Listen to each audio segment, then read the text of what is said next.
J'ai une question pour vous. Avez-vous déjà eu l'occasion de pouvoir regarder ce monde sans avoir du sucre dans le sang?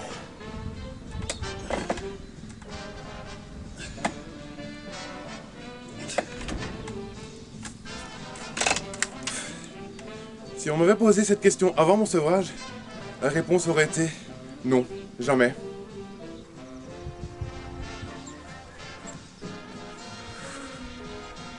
Alors pourquoi n'essayeriez-vous pas vous aussi? Juste une fois, pour voir ce que ça fait. Ça ne vous prendra que 3 mois dans toute votre vie.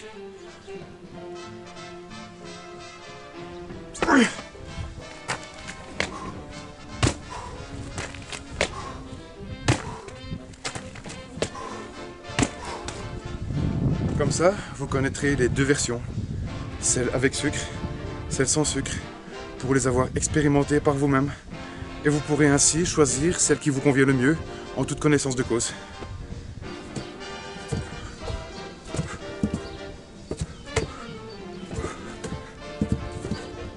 Et oui, l'homme est comme ça. S'il doit choisir entre 2 choses, et qu'il ne connaît qu'une seule de ces 2 choses, alors il se dirigera toujours automatiquement vers ce qu'il connaît, parce que ça le rassure. Et tant pis si ça le fait passer à côté d'un choix qui est bien meilleur.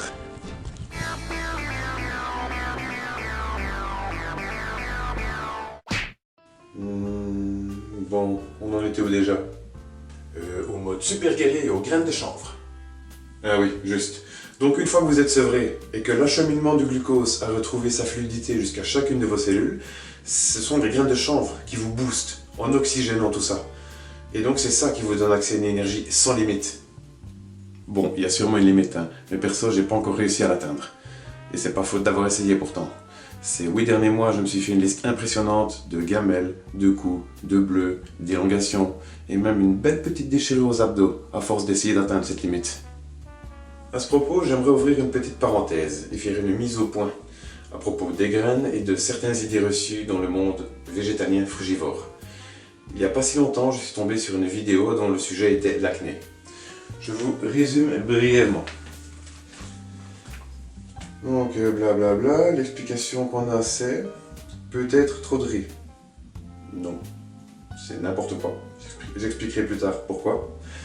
Ou pas assez de verdure. Ça n'a pas de sens non plus. Ensuite, produits laitiers. Ouais, peut-être, sauf si tu réponds à quelqu'un qui est vegan. Excès de graines et de noix qui provoquent des poussées d'acné. Celui-là, on garde pour la fin. Café et cacao. Ouais, le café peut-être, j'en sais rien. Cacao, non. À partir du moment où tu commences pas à le foutre avec des merdes comme du sucre, non. Ensuite, attention aux choux, au persil et à la betterave. Bon, la betterave, je t'avoue, moi non plus, je l'aime pas des masses, surtout vu ce qu'on en fait. Donc, voilà, ça je m'en fous. Mais attention aux choux et au persil. Ah non, qu'est-ce qu'ils t'ont fait ces deux-là? Enfin. Et ensuite, faire attention aux plantes sauvages, genre oseille. Ouais, mais c'est foutre rien, je touche pas à ça, peut-être. Et ensuite, céréales avec ou sans gluten. Bon, avec gluten, il y a de grandes chances. Mais sans, j'en sais rien, à mon avis non, je pense pas. Et ensuite, produits industriels. Ah oui, ça, il y a des chances. À creuser, moi je dis. Et c'est là que je rentre dans le vif, l'excès de graines et de noix. Pour ce qui est des noix, je t'avouerai, j'en sais rien. J'aime pas trop ça, donc j'ai pas creusé. Par contre, j'ai passé des soirées à me faire péter de noix de cajou, de noisettes et de châtaignes, et ça, jamais eu aucun problème. Noix de cajou, noisettes et châtaignes, c'est de la balle! Et enfin, les graines. Manger trop de graines, c'est pas bon et ça provoque des poussées d'acné. Non mais sérieux, comment c'est possible d'arriver à une conclusion pareille? Je vais vous expliquer. Post hoc, ergo propter hoc. C'est tiré du latin et ça veut dire « après cela et donc à cause de cela ». C'est une erreur très courante qui consiste à confondre corrélation et causalité. Exemple, si je m'enfile plein de graines et que juste après ça, je chope des Golgotes plein la tronche, alors je conclus que les graines c'est pas bon et que ça file des Golgotes plein la tronche. Hein? Des Golgotes? Ouais, des Golgotes. D'accord. Enfin bref, voilà un bel exemple de conclusion hâtive et erronée. Mais la réalité est tout autre. Comme je l'explique dans cette vidéo, que je vous invite à aller voir si ce n'est pas encore fait, les graines, c'est de la bombe. Et pas que les graines de chanvre, hein. Je pense par exemple aux graines de lin et de chia, qui sont presque aussi fabuleuses, qui contiennent à peu près les mêmes choses, peut-être dans des proportions un peu différentes, mais c'est de la bombe aussi, hein. Moi je les classe dans la même catégorie, hein. C'est la même chose. Vous savez, tout ce que je baragouine dans cette vidéo, comme quoi les graines de chanvre renforcent le système digestif, immunitaire, nerveux, aident à la circulation d'oxygène depuis les poumons jusqu'à chacune de nos cellules, régulent l'énergie vitale, tout ça c'est pas de la connerie, hein. Et vous savez d'où je le tire? De là. Encore. Donc, si une info sort de ce bouquin, elle est forcément vraie. Qu'est-ce qui transitionne de ça? Bonne question. En fait, quand il a sorti son bouquin en 1985, Jack Herer a lancé un défi au monde. En gros, si qui que ce soit prouve qu'il y a quoi que ce soit de faux dans ce bouquin, il empoche la somme de 100 000 $. Et regardez, hein, je vois qu'on pas de conneries. Hein. Je sais pas si on voit ici. Voilà. Prouvez-nous que c'est faux. Un défi à 100 000 $. Suivi de 3 pages qui en gros résument un petit peu le bouquin. Je vais juste vous lire le petit passage qui parle des graines de chanvre. De toutes les 300 000 espèces de plantes sur Terre, aucune ressource végétale ne peut rivaliser avec la valeur nutritionnelle des graines de cannabis, chanvre, marijuana. C'est la seule plante sur Terre qui nous fournit la ressource numéro 1, avec le parfait équilibre des acides aminés essentiels, des acides gras essentiels, des protéines, globulines et destines, et toutes les huiles essentielles combinées dans une seule plante, et sous une forme qui en plus est digeste naturellement pour notre corps. Donc voilà, ce bouquin dit que les graines de chanvre c'est le meilleur aliment de la planète pour l'homme, donc c'est le cas. C'est que forcément l'homme quelque part est granivore. Donc voilà, si vous n'êtes pas d'accord, prouvez-moi que j'ai tort, prouvez-moi que ce bouquin a tort, empochez 100 000 $ et faites-moi passer pour un con passage. La vache, c'est énorme! Ouais. D'ailleurs, c'est tellement énorme que j'arrive même pas à croire que tout le monde soit passé à côté de ça. Si cet aliment est si parfait que ça pour nous, vous pouvez vous en faire péter. Il est même indispensable. C'est lui qui nous oxygène la tronche. Et les effets durent 24 à 48 heures. J'ai testé. Au bout de 3 jours, on ne ressent plus rien, on n'a plus la patate. Il faut en manger tous les jours. C'est comme ça. Et ces graines, j'en abuse tous les jours. Et comme vous pouvez le constater, des boutons, j'en ai pas. J'en ai jamais. J'espère que le message est passé. Arrêtez d'empêcher les gens qui vous suivent d'être en meilleure santé en leur donnant des conseils irréfléchis basés sur strictement rien. Et donc, et pour l'acné alors? J'y viens. Pour commencer, l'acné, qu'est-ce que c'est? Concrètement, c'est votre corps qui expulse de la merde. Ouais, mais encore. Le système lymphatique déblaye de la merde un peu partout et il commence à rassembler des tas, par-ci, par-là. Et une fois qu'un de ces tas devient suffisamment conséquent, ça devient un Golgoth. Et à ce moment-là, votre organisme vous signale qu'il est temps de l'éjecter. Et c'est pour ça que vous avez des rougeurs et des démangeaisons sur la zone concernée. Ok, et pour les furoncles? Mais c'est la même chose en fait. Le Golgoth, c'est l'organisme qui déblaye la merde par brouette, et le furoncle, c'est par camion-benne. Et donc, tu avais parlé de 2 moyens de stopper l'acné, non? Donc si vous avez de l'acné, c'est parce que vous injectez de la merde dans votre organisme et qu'il la rejette. Et à ce moment-là, vous pouvez voir les choses de 2 manières. La première, qui est celle que je conseille, vous dire « Génial, mon système immunitaire est bien actif, je vais donc lui faciliter la tâche en lui refilant le moins de boulot possible. » Et à ce moment-là, il vous suffira de stopper les merdes, il vous nettoiera, et une fois que vous serez enfin clean, l'acné stoppera définitivement. C'est aussi simple que ça. Mais pour ça, ça veut dire vous sevrez du sucre, qui est le principal responsable. Et la deuxième solution, la hardcore. Vous dire, et merde, ce petit PD de système immunitaire est encore bien actif. Je vais donc lui en mettre plein sa gueule, ça va le calmer. Et à ce moment-là, vous devez vous enfiler un max de merde le plus rapidement possible pour lui faire jeter l'éponge à ce petit con. Défoncez-le, cet enfoiré!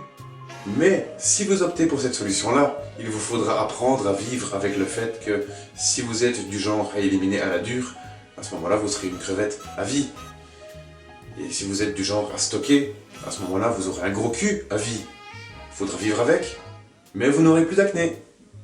Et donc, comment ça se fait que certains se ramassent des Golgotes sur la tronche après avoir mangé des graines? La plupart des gens ont un système immunitaire qui est complètement dans la merde, principalement à cause du sucre.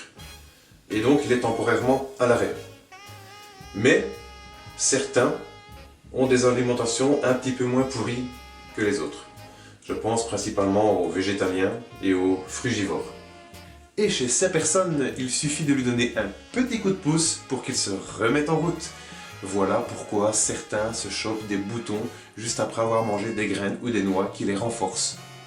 C'est quand même balèze, vous trouvez pas? Si on résume les faits, ça donne ceci. Des gens qui font des efforts pour améliorer leur alimentation, qui se retrouvent dans une situation où ils doivent se priver du meilleur aliment de la planète, pour pas que ça leur file des boutons plein la tronche. C'est quand même incroyable. Ah là, j'avoue, c'est gratiné. Et donc, tout ce que j'ai raconté ici implique 3 choses.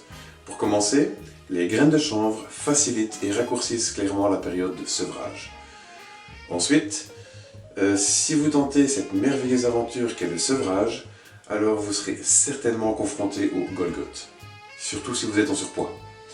Et troisièmement, si un jour je recommence le chocolat, à ce moment-là, vous pouvez être sûr que je ressemblerai à un sapin de Noël tellement j'en aurai plein la tronche. Enfin voilà. Maintenant, il est l'heure de s'adonner à quelques petites expériences et on va répondre aussi à quelques questions.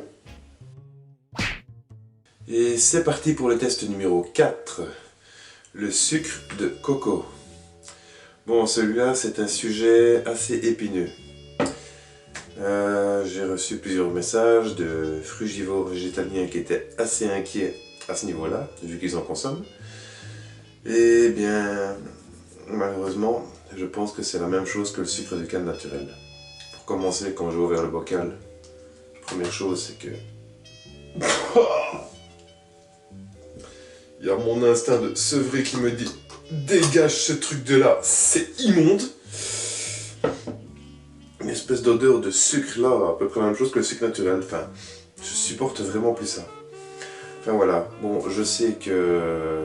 On me dit qu'il contient tous les nutriments et tout ce qu'il faut, tout ce que le sucre raffiné n'a pas. Je sais. On me dit aussi que son index glycémique est bas. Je sais, il est aux alentours de 30. D'accord. Mais malgré tout, on va le constater ici, je pense que ce truc-là n'est pas fait pour brûler. Et que le sucre lui-même ne brûle pas, qu'il laisse un résidu caramélisé, tout dégueulasse, tout bitumineux, comme d'habitude. En avant tout pour le test.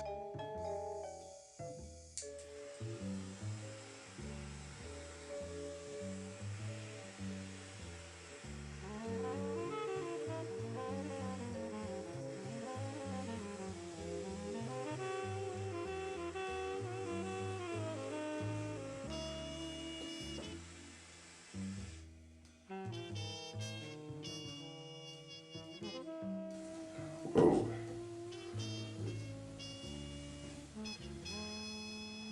Comme je le pensais, ça donne à peu près la même chose que le sucre de canne. Ah, purée, quoi, non mais sérieusement.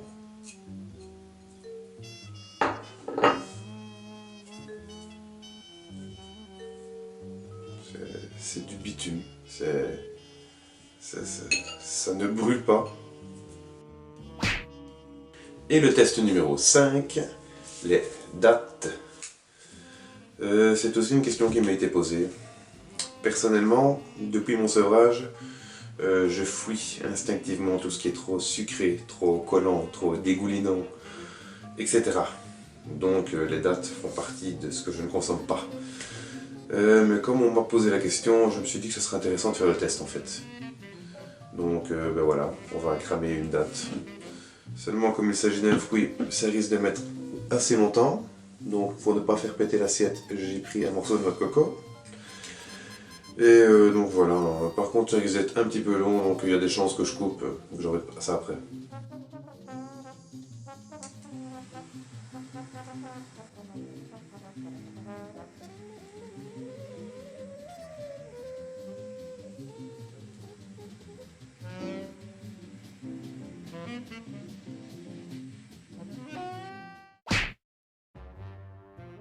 Et après de longues minutes, alors, à votre avis, mélasse ou pas mélasse?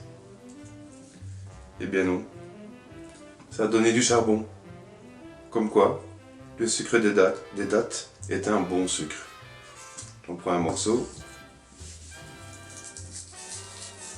Comme du charbon qui a été brûlé, ou du bois, ça se décompose et il n'en reste pas grand chose. Donc voilà. Les dattes, c'est bon. Et je vais faire quelque chose que je n'ai jamais fait une seule fois en 8 mois.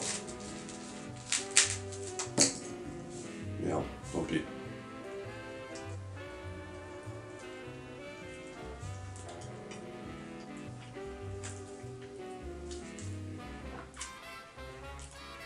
Ah la vache, c'est sucré, hein. C'est clair. En conclusion, qu'est-ce qu'on peut retenir de tout ça? Les bons sucres, comme celui des fruits, se consument parfaitement et laissent très peu de déchets. Les mauvais sucres ne se consument pas et se transforment en bitume. Et c'est exactement ce qui se passe au niveau de nos cellules. Ouais, mais tu peux pas comparer la flamme de ton chalumeau à ce qui se passe dans nos cellules à 37 degrés. Vous voyez ce truc? C'est le sucre de coco que j'ai continué à faire cramer jusqu'à ce qu'il n'en reste plus rien. Les nutriments, les vitamines, tout ce qui contenait, il n'y en a plus. C'est cramé. Donc ça, c'est le sucre. C'est ce qui reste. Le bitume, quoi. La flamme de ce truc, c'est 1300 degrés. Si 1300 degrés n'ont pas réussi à venir à bout du sucre, vous pensez vraiment que vos cellules vont y arriver? Ici s'achève la troisième partie de l'épisode sur le sucre. Il y en aura bien une quatrième, je confirme. Histoire de finir encore sur un bon conseil, si vous cherchez un bon bouquin, Jack Herer, L'Empereur Haineux, vous ne serez pas déçus. N'hésitez pas, allez-y. Merci de m'avoir regardé. N'hésitez pas à linker, à liker et à vous abonner. À la prochaine.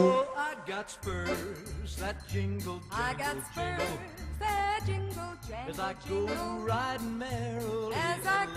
riding merrily, and they sing, oh, ain't you glad you're single? Oh, ain't you glad that And you're that song single? ain't so very far And from that song wrong. ain't so very far from wrong.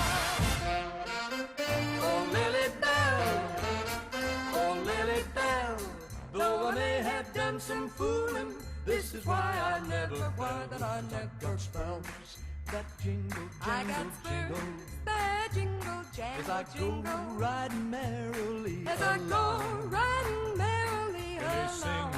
oh, ain't you glad And you're they sing, single? no, ain't you glad that And you're that song single? ain't so very far And that from wrong. song ain't so very far from wrong.